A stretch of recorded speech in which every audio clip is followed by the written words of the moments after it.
Daralun, aparat kepolisian sektor Pedawa mulai melakukan patroli di pesisir pantai untuk mengantisipasi bertambahnya etnis Rohingya yang masuk ke Aceh Timur pada Selasa 21 November 2023.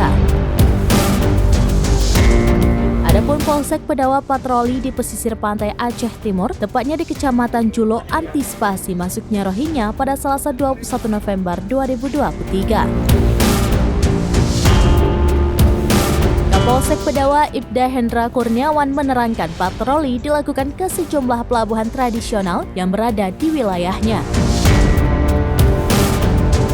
Peningkatan patroli itu juga bertujuan untuk mengantisipasi masuknya orang atau barang dari luar secara ilegal ke Aceh Timur.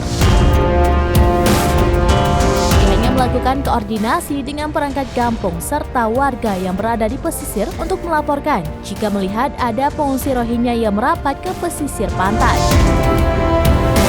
Diketahui sebelumnya 36 pengungsi Rohingya tiba di Aceh Timur pada Minggu 19 November.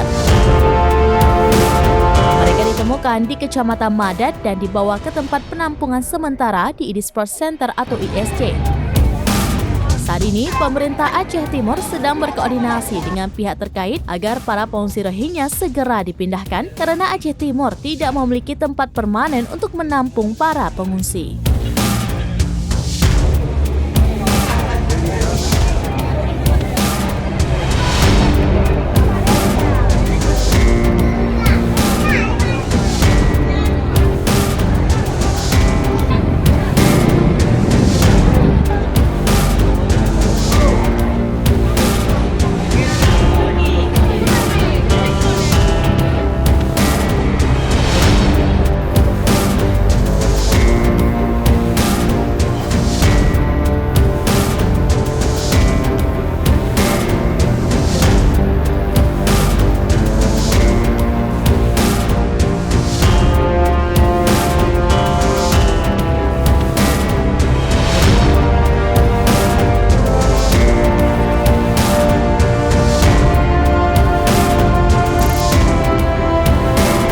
Download Tribun X sekarang, menghadirkan lokal menjadi Indonesia.